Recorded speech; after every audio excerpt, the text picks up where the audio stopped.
Hello दोस्तों, हम लोग इसके पहले नाउन पढ़ चुके हैं, प्रोनाउन पढ़ चुके हैं, एडजेक्टिव पढ़ चुके हैं, एडवर्ब पढ़ चुके हैं, प्रीपोजिशन कंजंक्शन पढ़ चुके हैं। अब हम लोग जो है इंटरजेक्शन के बारे में पढ़ेंगे। यह इंटरजेक्शन जो एक छोटा वीडियो होगा क्योंकि इसमें बहुत कुछ ज़्यादा नहीं पढ़ना है।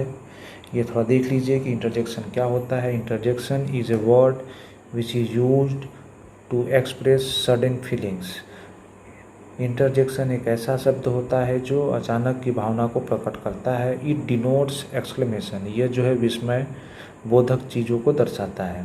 विस्मय बोधक का अर्थ यह हुआ कि जो हम बिना सोचे समझे किसी भी कोई ऐसा शब्द निकालते हैं जो बिना सोचे अचानक की भावना को प्रकट करे, वही जो है इंटरजेक्शन होता है।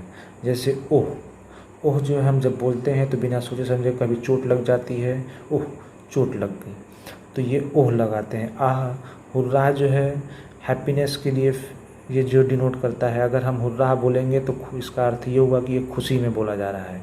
एलास जो है हमेशा दुख में, जब आप अनहैप्पी रहेंगे तो एलास कहेंगे।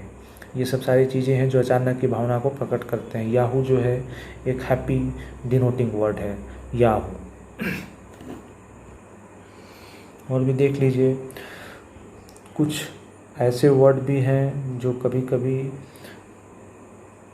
इंटरजेक्शन का कार्य करते हैं। वो कौन से हैं? तो एडजेक्टिव है। कुछ एडजेक्टिव ऐसे हैं जो इंटरजेक्शन का कार्य करते हैं। हम लोग इसके पहले भी वीडियो में पढ़ चुके हैं कि कुछ प्रीपोजिशन है कंजंक्शन का काम करते हैं। कुछ जो है नाउन जो है कभी एडजेक्टिव का कार्य करते हैं। तो ये हमें बहुत बारीकी से समझना पड़ेगा कि कब एक वर्ड जो है कब एक नाउन का कार्य कर रहा है, कब एडजेक्टिव का कार्य कर रहा है, कब प्रीपोजिशन का कार्य कर रहा है।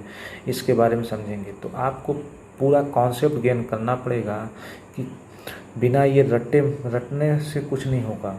आपको ये समझना पड़ेगा कि कब कोई वर्ड जो है नाउन का कार्य करता है तो कब एडजेक्टिव का कार्य। एक ही वर्ड जो है कभी नाउन का कार्य करेगा तो कभी एडजेक्टिव का कार्य करेगा, तो कभी प्रोनाउन का कार्य करेगा, कभी जो है इंटरजेक्शन का कार्य करेगा। तो ऐसे चीज़ों को समझना पड़ेगा कि वो कौन से ऐसे नाउन हैं।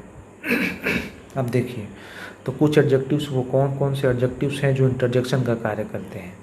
तो ग्रेट, ग्रेट एक क्वालिटेटिव एडजेक्टिव है। यहाँ पे ये ग्रेट जो है इंटरजेक्शन है, न कि एडजेक्टिव है। इस सेंटेंस में ये ग्रेट जो है इंटरजेक्शन है, न कि एडजेक्टिव है। ठीक उसी प्रकार से नाइस, नाइस भी क्या है? यहाँ पे इंटरजेक्शन है। गुड, गुड भी यहाँ पे इंटरजेक्शन है। स्वीट, ये भी इंटरजेक्शन है।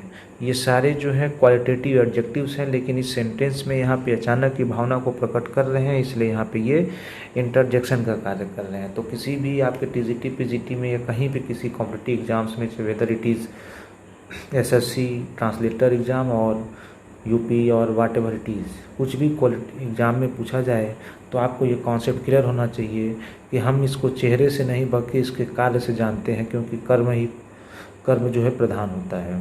तो जो कर्म होगा वही हमारा पहचान होगा। उसी प्रकार से देख लीजिए कि कुछ नाउन ऐसे होते हैं जो इंटरजेक्शन का कार्य करते हैं। तो वो कौन से नाउन हैं जो इंटरजेक्शन का कार्य करते हैं? देखिए, कॉन्ग्रेचुलेशंस, कॉन्ग्रेचुलेशंस जो है ये क्या है? नाउन है, लेकिन इस सेंटेंस में ये क्या कार्य कर रहा है? इंटरजेक्शन का कार्य कर रहा है। ठीक उसी प्रकार से हेलो, हेलो जो है ये एक नाउन है, लेकिन यहाँ पे जो है इंटरजेक्शन का कार्य कर रहा है। मैन, मैन भी एक नाउन है, लेकिन यहाँ पे इंटरजेक्शन का कार्य कर रहा है। तो ध्यान दीजिए कि इंटरजेक्शन जो वो वर्ड होते हैं जो अचानक की भावना को व्यक्त करे, और इसमें हमेशा जो है साइन ऑफ एक्सक्लेमेशन लगा रहता है। इससे ज़्यादा इंटरजेक्शन में और कुछ नहीं है।